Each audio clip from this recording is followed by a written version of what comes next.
할렐루야. 오늘 원래 본문은 마태복음 13장의 말씀을 가지고 우리 천국 비유에 주신 우리 예수님의 말씀을 가지고 가라지가 섞인 교회라는 제목으로 원래 본문을 나누려고 했습니다만은 이제 이틀 뒤면 제가 중국으로 선교를 떠납니다.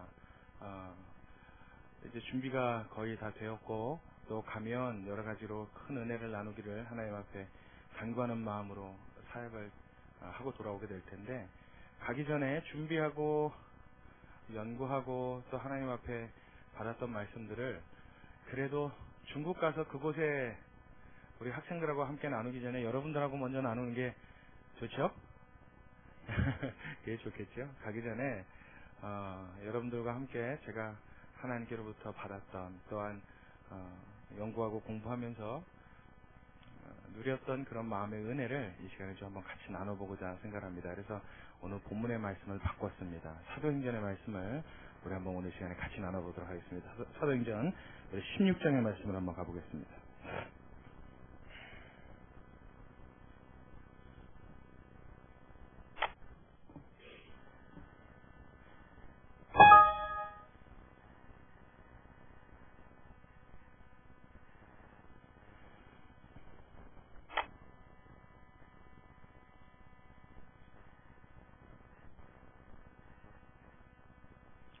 사도행전 16장 16절의 말씀부터 우리 같이 봅니다. 사도행전 16장 16절부터 34절, 16장 16절부터 34절까지의 말씀을 같이 보도록 하겠습니다. 성경으로는 신약성경 215면에 있습니다. 사도행전 16장 16절부터 34절까지의 말씀, 우리 한 절씩 같이 교독합니다. 제가 먼저 읽겠습니다. 우리가 기도하는 곳에 가다가 점하는 귀신 들린 여종 하나를 만나니 점으로 그 주인들을 크게 이하게 하는 자라.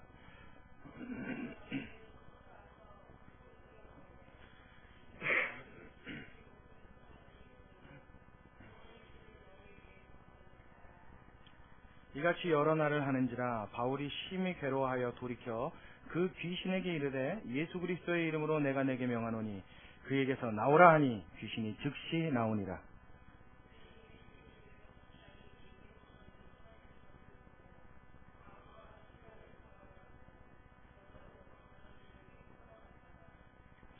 상관들 앞에 데리고 가서 말하되 이 사람들이 유대인인데 우리 성을 심히 요란케 하여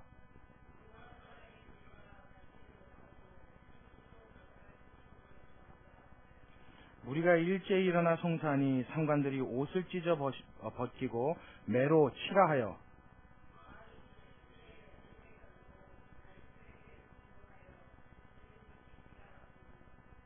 그가 이러한 영을 받아 저희를 깊은 옥에 가두고 그 발을 착고에 든든히 채웠더니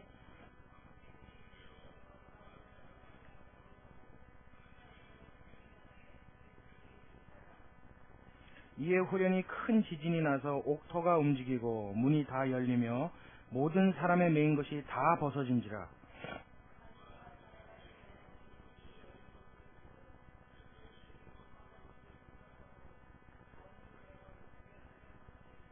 바울이 크게 소리질러 가로되 내 몸을 상하지 말라, 우리가 다 여기 있노라 하니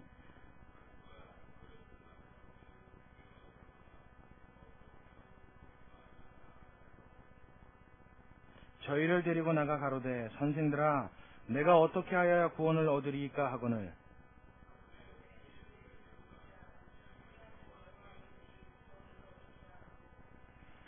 주의 말씀을 그 사람과 그 집에 있는 모든 사람에게 전하더라.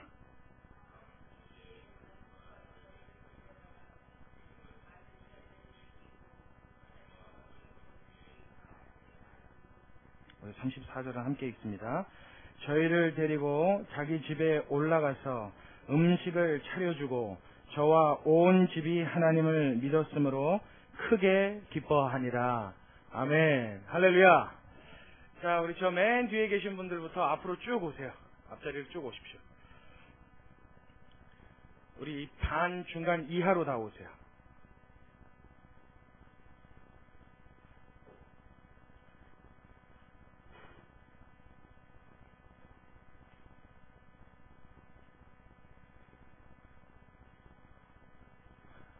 이 앞자리도 오셔도 돼요. 앞으로도 오세요.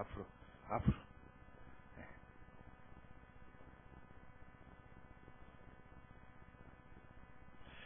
참 앞자리 싫어해요. 그죠? 앞자리에 앉으면 부담스러운가 봐요. 여기 앞에 있는 사람이 여러분 이 목사가 아니라 예수님이었으면 아마 이 강대상 여기가 다 달았을 텐데 제가 여러분들에게 아직까지 부족함을 죄송스럽게 생각합니다. 여러분 앞자리로 와서 목회자와 눈을 맞추고 적어도 제가 말씀을 전하고 설교할 때만큼은 교회 목사로 여러분 받지 마시고 제 입에서 나오는 말씀을 성령이 주관하셔서 하나님이 들려주시는 음성으로 여러분 받을 수 있기를 바랍니다. 그러면 저는 비록 부족하지만 제 안에 역사하시는 하나님의 성령이 저와 별개로 여러분들에게 큰 은혜를 주시고 그 하나님의 능력을 베푸실 줄로 믿습니다. 할렐루야. 자, 이제 저를 여러분 집중해 주십시오. 사도행전 16장 16절부터 34절에 나타나 있는 이 사건은 바울과 실라라고 하는 두 전도자가 빌립보라고 하는 지역에 가서 복음을 전하다가 불의의 사고죠. 사실 사고라고 말하기는 좀 못하지만 어떠한 한 일을 겪으면서 그것을 인해 옥에 갇히는 그런 내용을 오늘 소개하고 있습니다. 적어도 오늘 이 본문에 있어서만큼은 누가가 사도행전을 기록할 때 사도행전 누가 기록했는지 아시죠? 누가가 기록했어요. 그럼 누가복음은 누가 기록했어요? 그것도 누가가. 그래요. 원래 누가복음과 사도행전은 한 권의 책으로 이루어져 있었습니다. 한 권의 책으로 이루어져 있는데 그것이 데오빌로라고 하는 각하에게 보내어지면서 한 개의 책은 예수님이 이 땅에 계실 때 사역으로, 또 한 개의 책은 예수님이 부활 승천하시고 난 이후에 남아있는 예수님의 제자들을 통한 예수님의 남은 천상의 사역으로 이어되어지면서 두 권의 책으로 분리되어지기 시작했어요. 그래서 우리가 알고 있는 사도행전으로 분리가 되었습니다. 그래서 누가라고 하는 이 저자는 오늘 이 본문을 기록할 때 이 사도행전 16장 16절부터 나와 있는 이 사건에 대해서는 자기 자신을 1인칭으로 쓰고 있습니다. 이게 무슨 말이냐면 여기까지는 그들이 저희가 모인 곳에 이렇게 표현하다가 이 사건서부터는 누가가 어떻게 표현하냐면 우리에게 계속 이런 식으로 이야기를 해요. 그러니까 지금 겪은 이 사건 속에는 누가도 어떻게 있다는 얘기예요? 그렇죠. 함께 있다는 얘기예요. 누가도 이제부터는 같이 경험한 일입니다. 이전까지는 들었던 사건과 경험되어진 사건들을 토대로 자기가 집대성에서 이야기를 펼쳤다면 이제서부터는 어떻게 해요? 바울을 쫓아다니면서 그와 함께 전도행에 동참했던 누가가 그와 더불어서 겪은 일 중에 가장 하나님께서 이 땅에 펼치시려고 하는 그리스도의 사역을 누가가 이 책을 기록하면서 보이고 싶은 가장 잘 나타낼 수 있는 방식대로 사건들을 기술해 나가는데 그 중에 대표적인 것이 바로 사도행전 16장에 나타나 있는 바로 이 사건입니다. 빌립보 전도가 되겠어요. 근데 이 사건은 더군다나 의미가 있는 것은 무엇이냐면 바울의 2차 전도 여행의 시작에 해당되어지는 사건입니다. 처음에 바울이 아시아 지역을 전도했어요. 바울이 막 다니면서 아시아에 있는 모든 지역에 가서 복음을 전하고 교회를 세우고 그리고 예루살렘으로 돌아옵니다. 그리고 2차 전도 여행을 나가려고 하는데 무슨 일을 겪냐면 마가 요한이라고 하는 제자를 데리고 갈 것이냐 말 것이냐로 바나바라는 사람과 다툼이 일어납니다. 그게 15장 끝에 나와 있어요. 그래서 둘이 서로 갈라집니다. 그래서 결국 바나바와 갈라선 바울은 마가를 안 데려가겠다. 데려갈 수 없다. 왜? 그는 처음에 복음을 전하다가 중간에서 포기한 사람이니까 이번엔 데려가는 것이 합당치 않다. 근데 바나바는 자기의 조카였단 말이에요. 마가가. 그래서 끝까지 데려가자.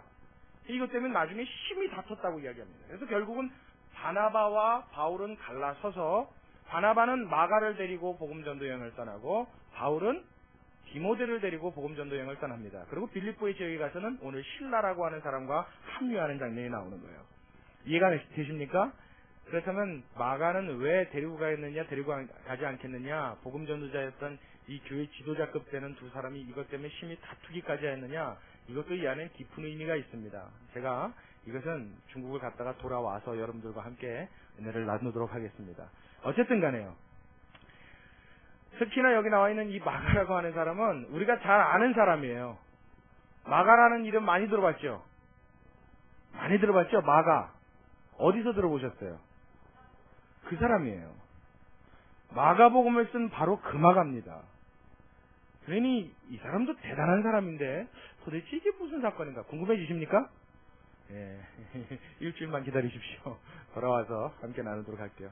일단 그것은 잠깐 제쳐두고 오늘 이제 16절에 넘어와서 이제 바울은 디모데와 함께 동행을 하다가 실라와 합류하여서 이 바울과 실라라는 두 사람이 복음을 전하는데 2차 전도 여행을 아시아로 다시 나가려고 하는 순간에 바울은 어떤 환상을 봅니다. 꿈을 꿔요. 환상을 보는 중에 성령께서 바울더러 아시아로 가지 말라 지시하시는 것을 보게 됩니다. 그래서 아시아로 가지 않고 그의 행선지를 바꿔서 유럽으로 방향을 바꿔요. 그 바꾸는 내용이 어디 나와 있냐면 자 16장 앞쪽으로 조금 올라가 볼게요. 자 6절의 말씀을 같이 봅니다. 16장 6절의 말씀이요. 성령이 아시아에서 말씀을 전하지 못하게 하시거늘 부르기아와 갈라디아 땅으로 다녀가 무시아 앞에 이르러 비두니아로 가고자 애쓰되 예수의 영이 허락지 아니하시는지라. 이게 다시 아시아로 가려고 그러는데 아시아로 못 가게 지금 하나님이 막으시는 거예요. 그러고 나서 환상을 보여주시는데요. 무시아를 지나 드로아로 내려갔는데 밤에 환상이 바울에게 보이니 마게도냐 사람 하나가 서서 그에게 청하여 가로되 마게도냐로 건너와서 우리를 도우라 하는 환상을 본 거예요. 그러니까 지금 아시아로 가지 말고 바울 보고 어디로 가라는 거예요?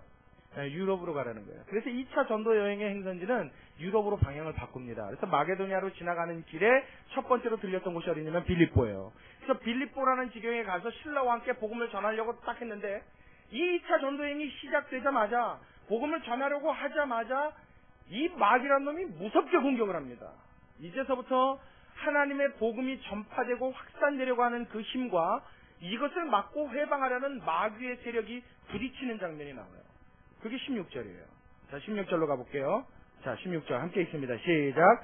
우리가 기도하는 곳에 가다가 저 많은 귀신 들린 여종 하나를 만나니 점으로 그 주인들을 크게 뭐 한다고요?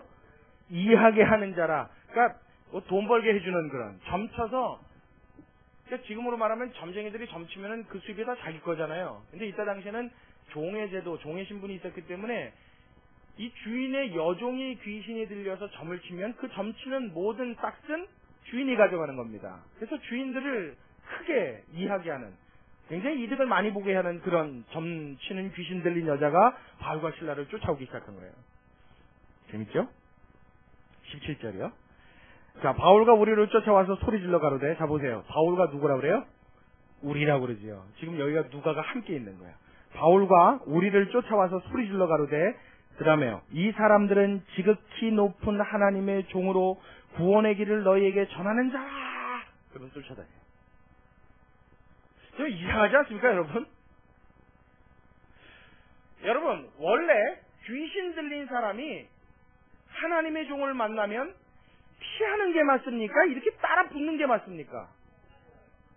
이거 뭔가 지금 처음부터 이상하다는 감이 오십니까? 얘기 자체가 말이죠. 아주 상식적이지 않고 비정상적이대로 흘러간다는 것을 우리가 빨리 느껴야 됩니다. 정말 이상한 이야기예요. 아니 하나님의 종들이 게다가 그 귀신은요 굉장히 똑똑한 귀신입니다. 그 귀신은 딱 보고 어떻게 했어요? 바울을 알아봤어요. 한눈에 보고 신라를 알아봤어요. 어떤 사람이라고요? 지극히 높은 하나님의 종으로 구원의 길을 전하는 저 엄청난 하나님의 종인 것을 한눈에 알아봤어요. 그럼에도 불구하고 도망치지 않고 어떻게 해요? 그 다음 절에 보면요. 18절을 우리 같이 읽습니다. 시작. 이같이 몇 날을? 여러 날을. 이같이 여러 날을 하는지라 바울이 심히 괴로워 돌이켜 그 귀신에게 이르되 예수 그리스도의 이름으로 내가 내게 명하노니 그에게서 나오라 하니 귀신이 어떻게 됐다고요?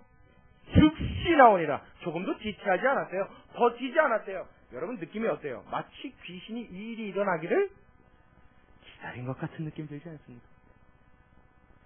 여러분 여기서요 사단의 얼굴을 볼 수 있어야 합니다. 마귀의 얼굴이 보여야 돼요. 우리는 여지까지요 귀신 들린 이 여종이 바울과 실라를 쫓아다니며 저는 지극히 높은 하나님의 종으로 구원의 길을 전하는 자라 여러 날을 적어도 2, 3일 이상을 계속 쫓아다니면서 일했을 때 바울은 그거 보내고 싶었어요? 안 보내고 싶었어요? 그가 쫓아내고 싶었으면 벌써 했겠죠? 안 하고 싶었어요. 오히려 그냥 무시되었기를 바랬어요. 그냥 그러지 않기를 바랬어요.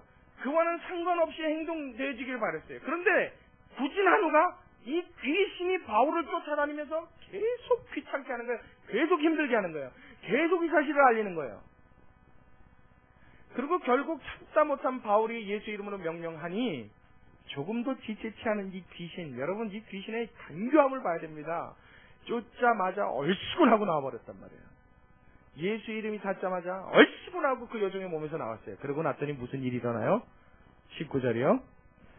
종의 주인들은 자기 이익의 소망이 끊어진 것을 보고 바울과 실라를 잡아가지고 저자 관원들에게 끌어갔다가 상관들 앞에 데리고 와서 말하되 이 사람들이 유대인인데 우리 성을 심히 요란케 하여 로마 사람인 우리가 받지도 못하고 행치도 못할 풍속을 전한다 하거늘 고소하는 사건이 일어납니다. 근데 더 재밌는 건 뭐라 그래요? 21절 읽어보세요. 뭐라 그래요? 로마 사람인 우리가, 여러분 잠깐만요. 로마 사람인 우리가, 지금 여기가 어디라고요? 로마라고 그랬어요? 지금 여기 어디 전도 갔다 그랬어요? 유럽을 가는 길에 첫 번째로 들렸던 이곳이 어디라고요? 그렇죠. 빌립보 전도요. 빌립보. 여기 빌립보라고요. 이 빌립보에 대한 설명은요, 저 앞으로 가면 나옵니다. 자 보세요. 11절로 가볼게요. 드로아에서 배로 떠나 사모드라게로 직행하여 이튿날 네아폴리를 가고 거기서 빌립보에 이르니 이는 마게도냐 지경 첫 성이요. 그 다음에 또 뭐라 그랬어요? 또 로마의 식민지라 이 성에 수의를 유하더니. 자 이제 저 보십시오. 이 빌립보라고 하는 지역은 원래 로마예요? 아니에요? 마게도냐 지역에 있는 첫 성이라잖아요. 그러니까 로마예요? 아니에요? 아니죠. 빌립보는 단지 로마의 무엇이요? 식민지일 뿐이에요. 식민지. 우리나라가 일본의 식민지를 살 때 우리나라가 일본 맞아요? 아니잖아요. 그럼 여러분 아무리 우리나라가 일본의 식민지라도 해도 여러분의 국적은 어디입니까? 한국, 대한민국입니다. 그렇죠? 그것과 같이 이 빌립보에 있는 사람들은 아무리 자기네가 로마의 영향력을 받고 있어도 실제로 로마인이에요? 아니에요? 아니에요. 아님에도 불구하고 뭐라 그래요? 식민지 살고 있는 주제에 로마의 시민권을 당당하게 주장하며 이 로마 사람이 우리에게 감히 건방지게 이들이 이상한 도를 전한다 하고 이 바울과 실라를 고발하는 거예요. 여기서부터 뭐예요? 거짓이 나타나기 시작하죠. 뭔가 삐뚤어진 잘못된 보고가 일어납니다. 이로 인해서 어떤 일이 일어나요? 바울과 실라는 모진매를 맞습니다. 자 밑으로 쭉쭉 내려올게요. 자 보세요. 자 22절에 무리가 일제히 일어나 송사하니 상관들이 옷을 찢어 벗기고 매로 치라하여 많이 친 후에, 여기서 맞은 매가 40에 한 대 가만매입니다. 그러니까 죽기 직전까지 때린 거예요. 얼마나 두드려 맞았는지 바울과 실라가 거의 기절해서 죽기 일보 직전까지 숨이 깔짝깔짝 넘어갔는데 그 다음에 어떻게 해요? 자 24절에 그가 이러한 영을 받아 저희를 깊은 옥에 가두고 그 발을 어떻게 했다고요? 착고에 든든히 채웠더니 밤중쯤 되어 바울과 실라가 기도하고 하나님을 찬미하며 죄수들이 듣더라. 여기서 언제요? 밤중쯤 되어 바울과 실라가 뭐 했다고요? 기도하고 참미했대요. 왜 밤중쯤 되어 기도하고 참미했을까요? 남들 밤 자는 거 방해하려고? 시커드들 맞고 두들겨 맞고 기절했다가 밤중쯤 깨난 거예요. 이해가 가십니까? 여러분 이 마귀의 얼굴이 슬슬 보이기 시작하세요. 원래 귀신은 여러분 어디에 붙어 있었습니까? 이 사건이 시작될 때 여종. 맞아요? 맞아요? 여종은 계속 쫓아내면서 바울과 실라를 저는 지극히 하나님의 높으신, 지극히 높으신 하나님의 종으로 구원의 길을 전하는 자라 외쳤어요. 여러분 그거 귀신 맞습니까? 맞다고 생각하시면 크게 아멘 하십시오. 맞긴 맞아요. 근데 여러분 진짜 귀신은 이게 아니에요. 귀신이 맞긴 맞아요. 아주 쫄개예요. 하찮은 귀신입니다. 아주 능력 없는 귀신이에요. 그냥 일반적 귀신입니다. 귀신 맞죠? 근데 이 귀신은요, 진짜 손톱을 드러내지 않은 귀신의 실체가 사실은 이 여종에게 붙어있던 그 귀신이 아니에요. 진짜 귀신은 무엇입니까? 이 사건을 통하여 바울과 실라를 지금 어디에 가두려고 하는? 옥에 가두려고 하는. 왜 옥에 가둘까요? 무엇 때문에? 그렇죠. 복음을 막아내게 하기 위해서. 아멘. 지금 바울과 실라는 2차 전도 여행을 떠나면 이제 유럽을 초토화시킬 기세로 나가고 있단 말이에요. 바울과 실라만 뜨면 어떻게 돼요? 여러분 이 뒤로 쭉 넘어가면요, 18장으로 넘어가면 무슨 사건이냐면 이제 바울이 가는 곳마다 하나님이 희한한 일을 일으키십니다. 그래서 에베소에 도착했을 때는 바울이, 제가 설교 때마다 자주 인용하는 이야기 있죠. 손수건을 갖다가 병든 자에게 얹으면 그 병이 어떻게 돼요? 나아요. 귀신 들린 자에게 얹으면 어떻게 돼요? 귀신이 도망가요. 그의 그림자가 지나가면서 닿아도 어떻게 해요? 사람들이 고쳐지는 역사가 있단 말이에요. 그래서 그들이 지나가는 곳에 병자들을 갖다 내가 누워놨어요. 혹시 지나가자 그 그림자라도 덮일까봐. 하나님이 이제 가는 곳마다 복음으로 초토화시키는 걸 누가 알아요? 귀신이 안단 말이에요. 마귀가 알고 있다. 그러니 어떻게 해요? 시작하자마자 싹을 잘라야 돼요. 그래서 마귀는 생각한 거예요. 그래, 너네가 복음 전도하겠다고, 유럽으로 나가겠다고, 가서 그 땅을 하나님의 땅으로 바꿔놓겠다고, 어디 해봐. 내가 너를 감옥에 가줄 테니, 그곳에서도 복음이 전파되나 한번 보자. 지금 마귀는 지금 바울을 흔들어 보고 있는 거예요. 하나님의 복음에 이 전진되는 힘을 막아보고자 그의 모든 능력을 다 충동한 거예요. 그래서 어떻게 해요? 높은 서기관부터 시작해서 모든 위정자들, 그곳에 관계되어 있는 모든 빌립보의 사람들을 동원하여서 바울과 신라를 옥에 가두고 매질하여서 밤중쯤에나 깨어날 만큼 실컷 두들겨 패놨어요. 이쯤 되니 마귀의 마음이 어땠을까요? 불연하죠. 실컷 패놨겠다.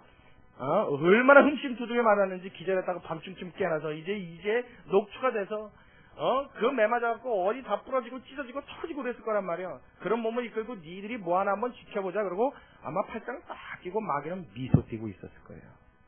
여러분 삶의 등 뒤에도 사단은 이렇게 공격할 준비를 하고 있는 줄로 믿으시기 바랍니다. 여러분 이 마귀는요 호시탐탐 노리고 있어요. 호시탐탐 기회만 되면요. 우리는 잠을 잘지 모르지만요 마귀는 잠을 안 자요. 왜요? 하나님께로부터 지음받은 영물이기 때문에요. 영혼이라 잠잘 필요가 없어요. 그들은 쉬질 않아요. 그래서 여러분 예수님의 마태복음 13장 천국 가라지에 대한 비유를 보면요.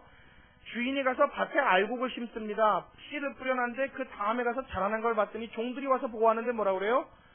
주인이요 우리가 알곡을 뿌리지 아니하였나이까? 우리가 곡식을 뿌리지 아니하였나이까? 근데 밭 가운데 가라지가 함께 자라면 어쩐 일입니까? 우리는 분명히 곡식만 심었는데 모두 같이 올라왔더라고요. 가라지도요. 그때 주인이 하는 말이 있습니다. 뭐라고요? 너희가 잘 때 원수들이 와서 가라지를 뿌렸느니라. 여러분 우리는 잠자고 있지만 마귀는 깨어서 지금도 삼킬 자를 두루 찾고 이빨을 드러내는 줄로 믿으시기 바랍니다. 이 마귀는요 우리가 보이지 않는 곳에서 무섭게 역사하고 있어요. 여종에게 붙어있는 그 보이는 귀신은요 실제로 귀신의 실체가 아니었습니다. 실체는 뭐요? 그 뒤에서 복음을 막으려고 하는 이 세력이요. 이게 정말 마귀의 힘입니다. 그래서 결국 어떻게 했어요? 하나님의 그 지극히 높으신 하나님의 종 바울과 실라 역시도 옥에 가둘 정도의 권세를 손에 쥐고 있었던 이 막한 세력의 존재예요. 이 마귀가 여러분과 제가 상대해야 될 대상인 줄로 믿으시기 바랍니다. 할렐루야. 저도 중국 선교로 가면요 이거 상대하러 가는 거예요. 가서 말씀을 전하고 사도행전 가르치고 오는 게 중요한 게 아닙니다. 그곳에 있는 모든 영적 전투를 싸워 이기고 사단의 일을 멸하고 그곳에서도 하나님의 복음이 힘을 얻고 나갈 수 있도록 할렐루야. 여러분 이 일을 위해서 제가 나가니 여러분들에게 기도해달라고 부탁을 하는 겁니다. 여러분 삶 가운데도 기도가 끊이지 않아야 되는 것은 하나님의 도움을 항상 구해야 되는 것은 이러한 영적인 싸움을 싸우는 것이 우리의 삶의 현장이기 때문입니다. 여러분 이 사실을 꼭 기억하시기 바랍니다. 아멘. 자 그래요. 그럼 보세요. 마귀는 이 바울과 실라를 이제 드디어 가뒀어요. 복음을 원천봉쇄했어요. 아무데도 못 세워내게끔 꽉 막아버렸어요. 자 그러고 난 다음에 무슨 일이 있나 한번 보자고요. 자 25절로 갑니다. 25절 여러분들이 한번 읽어보세요. 25절 시작.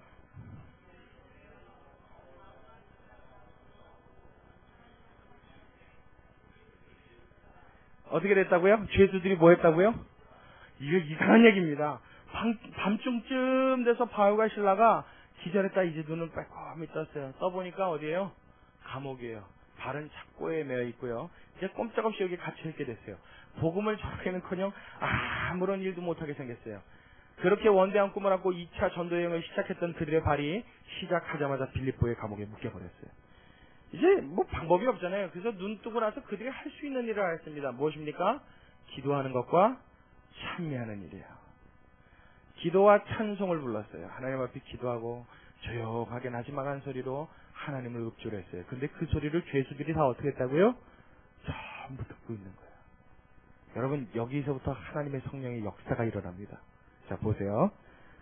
기가 막힌 얘기예요. 자 26절에 이에 호련히 큰 지진이 나서 옥터가 움직이고 문이 곧 다 열리며 모든 사람의 매인 것이 자 바울과 실라만 아니면 모든 사람 모든 사람이에요. 이 감옥에 갇혀있던 모든 사람의 메인 것이 다 벗어진지라. 바울과 실라만 벗어진 게 아니에요. 바울과 실라의 옥문만 터진 게 아니에요. 그 안에 있는 모든 죄수들의 옥문이 다 열리고요. 모든 죄수들의 사슬이 다 벗겨졌어요. 그러면 이제 뭐만 남았어요? 치는 것만 남았죠. 야, 차! 이것만 남았죠. 그러면 우르르 다 도망 나가면 이제 끝나는 겁니다. 이 생각을 누구도 했냐면 간수도 그걸 생각했어요. 자, 보십시오. 28절에, 자, 27절에 간수가 자다가 깨어 옥문이 열린 것을 보고 죄수들이 어떻게 한 줄 알고? 도망한 줄 생각하고 검을 빼어 무엇하려 하거늘.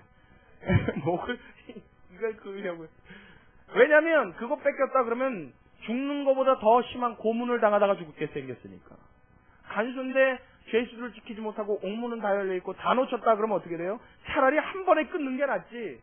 이건 죽으니만 못한 고문을 당하고 죽게 생겼으니까 이 간수는 자기의 몸을 자결을 하려고 결심했습니다. 이것을 알고 바울이 28절에 소리를 지릅니다.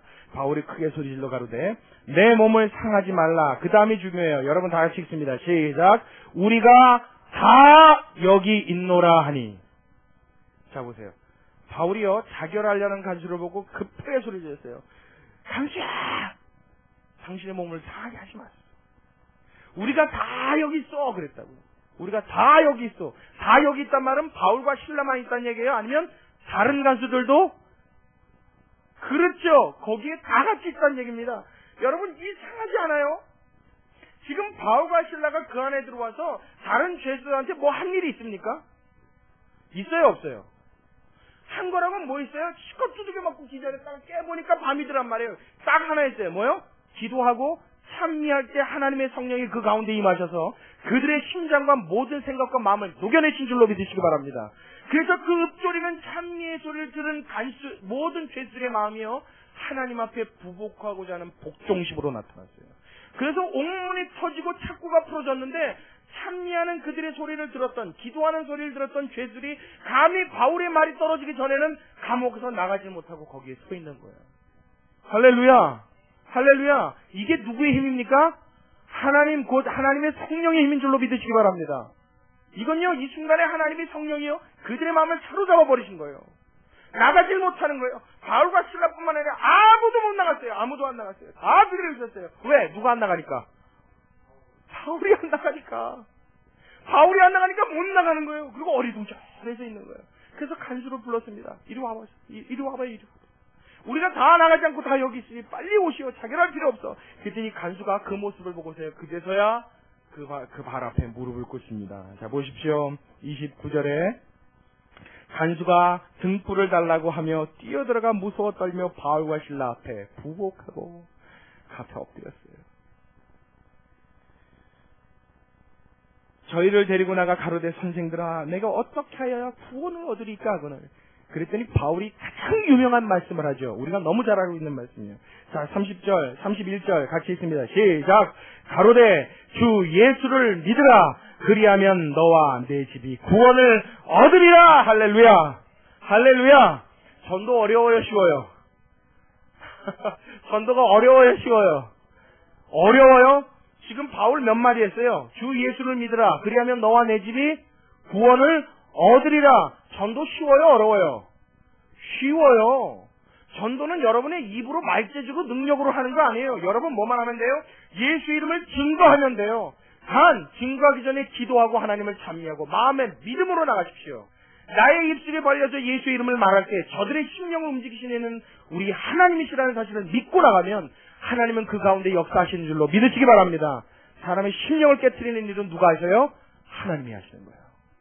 그러고 났더니 이 간수가 어떻게 돼요? 주의 말씀을 그 사람과 그 집에 있는 모든 사람에게 전하더라. 밤 그 시에 간수가 저희를 데려다가 그 맞은 자리를 씻기고 그 다음에요. 자기와 그 권속이 다 무엇을 받고? 세례를 받은 후에 저희를 데리고 자기 집에 올라가서 음식을 차려주고 저와 온 집이 하나님을 믿었으므로 크게 무엇하였다고요? 기뻐하였느니라. 할렐루야. 할렐루야. 그리고 이 이튿날 바울과 실라는 풀려납니다. 그렇다면 여러분, 이 빌립보 감옥에서 있었던 이 사건을 우리는 어떻게 봐야 하냐면 하나님의 복음은 여러분들에게 하나님이 주신 사명입니다. 우리가 주의 성령을 받아 예루살렘과 온 유대와 사마리아와 땅끝까지 여러분의 가족과 여러분의 이웃과 여러분의 사회와 여러분의 직장과 더 나아가서는 여러분을 알지 못하는 저 먼 나라 이웃에게까지 저 멀리 지방에까지 관계없는 자 알지 못하는 자에까지 이 복음을 증거하고자 하는 이 열정은 하나님이 나에게 주신 사명이요 그리스도인으로서 가져야 될 마땅한 의무이지 우리의 평생의 꿈이요 우리의 반드시 이루어야 될 삶의 목표인 줄로 믿으시기 바랍니다. 이 원대한 꿈을 품고 살아가는 그리스도인들에게는요 하나님의 성령이 함께 하시면서 이와 같은 일을 일으키시는데 성령이 역사하시기 전에 반드시 그 모든 일들을 방해하려는 사단의 공작은 나타난다는 거예요. 여러분의 삶을 어렵게 하든지 사업을 망하게 하든지 뭐 누가 아프게 하든지 큰 어려움을 겪든지 마음에 번민을 주든지 고통을 받든지 뭐 병에 들리든지 어떤 일을 통해서든지 사단은 방해를 합니다. 왜요? 복음 전파되는 것을 막는 것이 그들의 사명이기 때문에요. 그러면 여러분 이 충돌이 일어났을 때요 연약한 우리의 육체는 견딜 수가 없어요.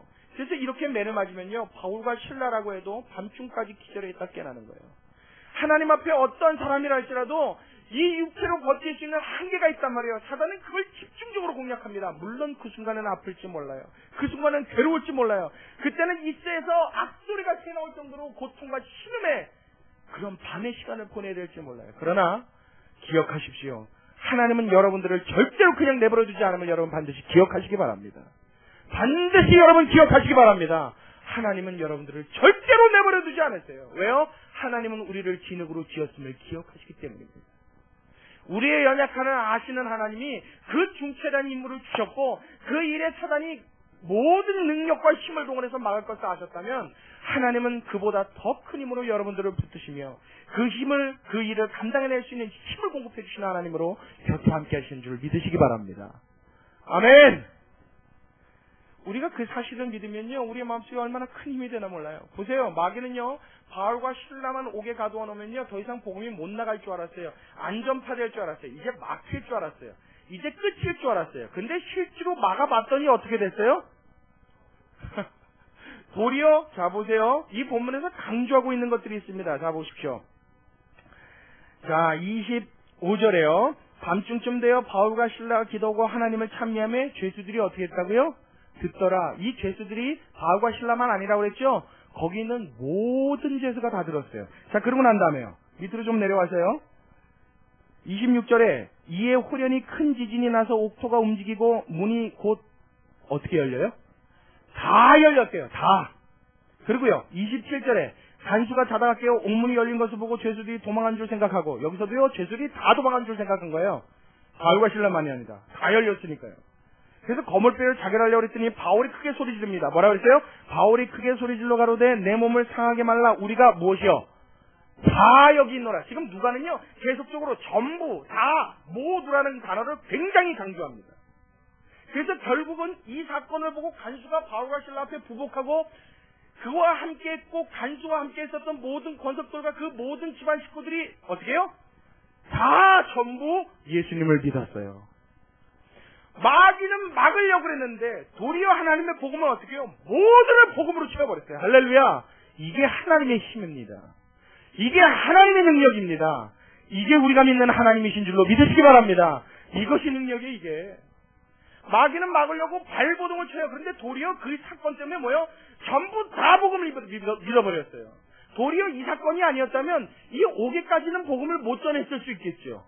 그렇죠? 바울과 실라가 복음은 전하고 다녔겠지만 5개 찾아와서 죄수들한테 복음 전할 일이 있었겠어요? 거의 희박하다고 봐야죠. 근데 도리어 사단이 이 공작을 피무로 해서 어떻게 해요?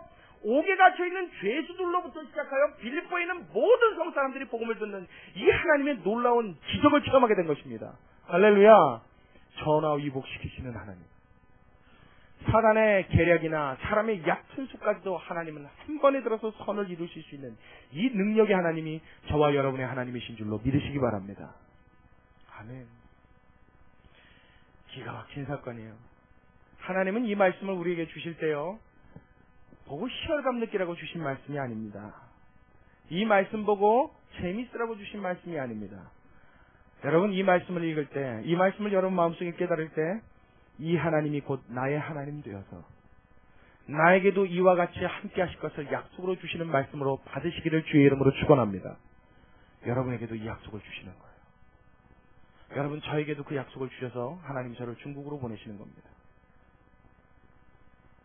갔다 오고 나서 어떤 일이 있을지, 가서 무슨 일을 만날지, 어떤 일이 기다리고 있을지, 하나님은 어떻게 역사하실지 저도 모릅니다.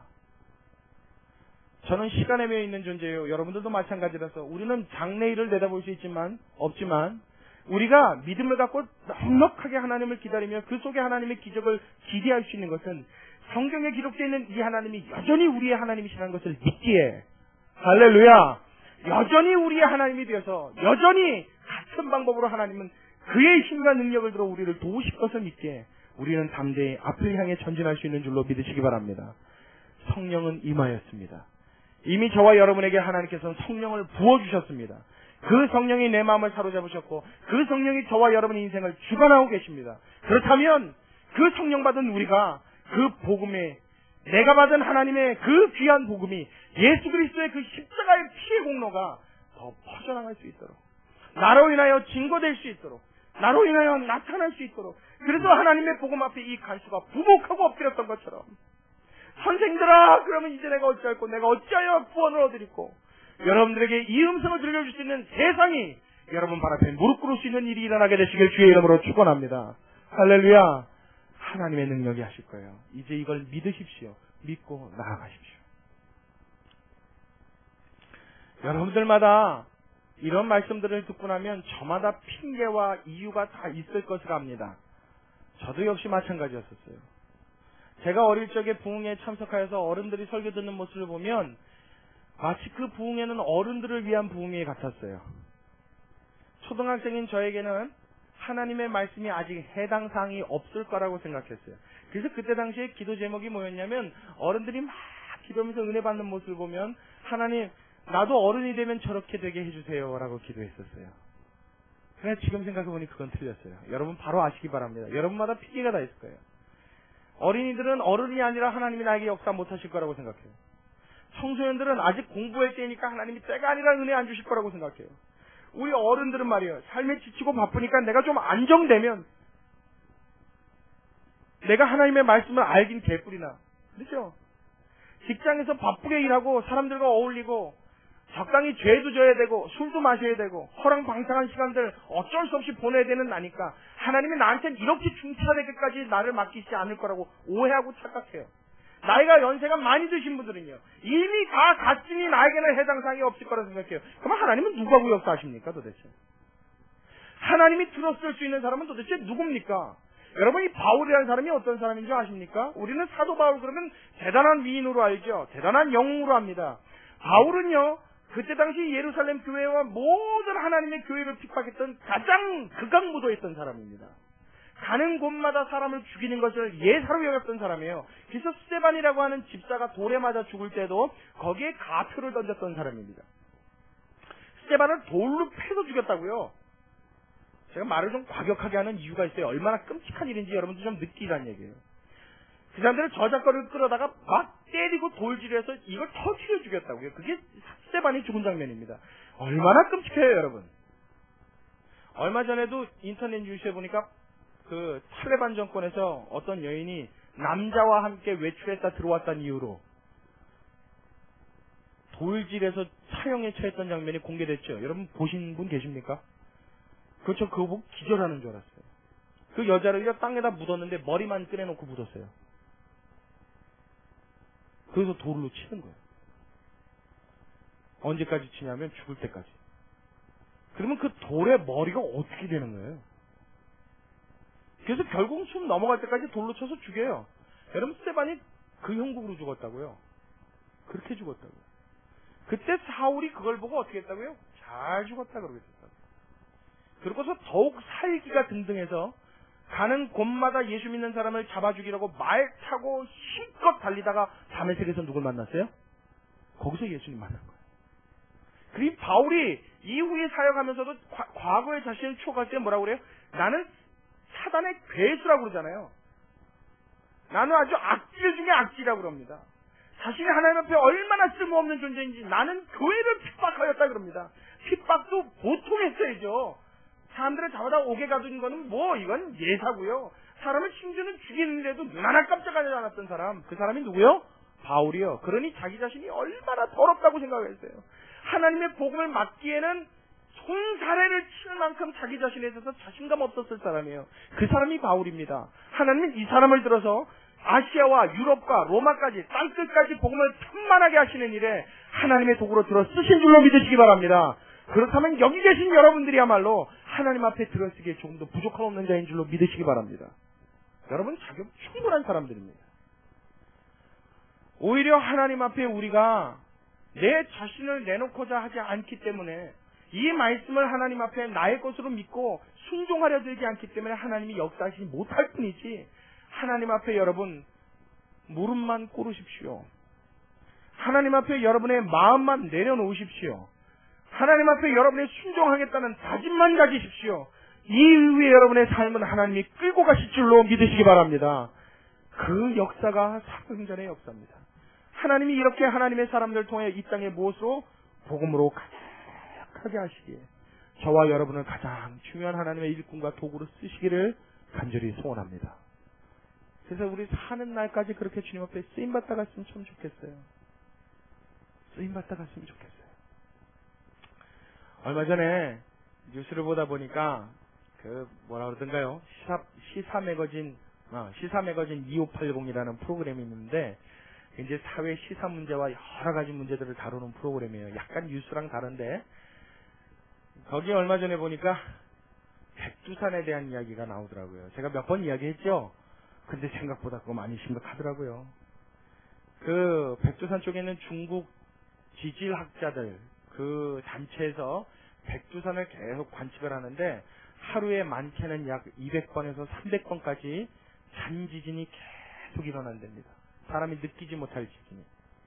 근데 그런 지진들이 계속 일어나면 땅에 균열이 가서 그 천지의 물이 약 20억 톤이래요. 천지에 있는 물이 20억 톤. 2톤도 많은데 20억 톤이래요. 어마어마한 거죠. 그 물이 얼음장처럼 찬데 그 물과 불과 2km?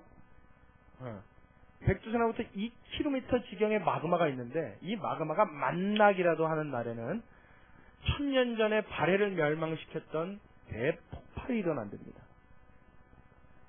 아주 작게 경미하게 폭발이 일어서 지나가면 아이슬란드에 화산 폭발했던 정도보다 조금 강하게 일어나고, 그렇지 않으면 거의 상상을 초월하는 매머드급 폭발이 일어나는데, 그럼 거의 한반도는 없어진다고 봐야 된대요. 그 영향이 어디까지 가냐면 중국 전체와 일본까지 뒤덮는 데입니다. 그러니까 어마어마한 폭발이죠. 그게 지금 임박했다는 이야기가 계속 보도돼요. 뭘로 더 증명되냐면 백두산의 높이가 10cm가 고도가 높아졌대요. 그거를 관측기를 달아놓고 인공위성을 띄워놨는데, 이 인공위성이 관측기와 자기의 거리를 계속 잰답니다. 근데 10년 상간에 백두산이 10cm가 높아졌대요. 그러니까 10cm가 가까워진 거죠. 그 왜 그런가 봤더니 마그마가 밑에서부터 들고 올라오는 거예요. 그래서 지표면이 올라와서 이게 고도가 높아진 겁니다. 불과 몇 년 안에 혹은 몇 달 안에도 이 백두산은 폭발할 만한 충분한 가능성이 없습니다는 보고가 계속 나와요. 그래서 이번에 중국을 가는데 제 주변에 있는 어떤 분이 중국 갔는데 터지면 어떡하냐 그러더라고요. 아니, 재밌는 얘기할 땐 눈을 좀 크게 뜨고 들어요. 졸지 마시고. 중국 간데 여러분 터지면 어떻게 할까요? 맛집 간데 빵! 그래요. 그럼 어떻게 해요? 여러분들은 살 거예요. 여러분들은. 아마 그거 터지면, 터지기 얼마 전에는 아마 광고가 나오겠죠. 광고라니. 뭐 경보가 나오겠죠. 어디로 피신하십시오. 어떻게 하십시오 하는 게 계속 뭐 재난 방송이 나올 겁니다. 여러분들은 피신하면 사시겠죠. 저는 좀 힘들 것 같아요. 그거 어디로 피하겠습니까? 아이고. 그 갔다가 뻥 터져서 제가 만약에 모독이라도 되면 저는 그랬어요. 하나님, 제 솔직히 기도한 대로 여러분 말씀드릴게요. 우리 교인들은 좀 허전하고 섭섭할지 모르겠지만 저는 참 개인적으로 하나님한테 감사드릴 것 같습니다. 그랬어요. 왜냐하면 하나님이 그곳에서 제 임무가 끝났다 생각하셔서 부르신 거라고 저는 믿습니다. 그러면 얼마나 그게 다행이에요. 얼마나 감사한 일이에요. 네 사명, 네 소임 다 했다. 하나님 인정해 주신 것만큼 귀한 일이 없죠. 예수님의 제자 중에 야고보도 뭐예요? 복음 한번 제대로 전해보지 못하고 칼에 죽었어요. 예수님 승천하시고 얼마 있다가 예수님의 제자 중에 첫 번째 1호 순교자가 누구냐면 야고보예요. 근데 그 야고보가 어떤 야고보예요? 예수님이 어디만 가면 항상 같이 다녔던 세 명의 제자가 있죠. 베드로, 요한, 야고보. 그 야고보예요. 그 야고보가 말이에요. 아니 이 정도 되는 사람이면은 베드로 버금가는, 바울 버금가는 뭔가 한 방을 좀 보여줘야 되는 거 아닙니까? 예수님 승천하고 기지개도 펴기 전에 어떻게 찔려 죽었다고요. 그건 무슨 의미예요? 야고보는 그로써 그 자리에서 자기의 사명을 다했다고 예수님이 인정하셔서 그 보고 싶은 예수님 곁으로 그분이 불러가신 겁니다. 할렐루야. 그러니 그 죽음 참 귀한 죽음 아니에요? 좌우지간에.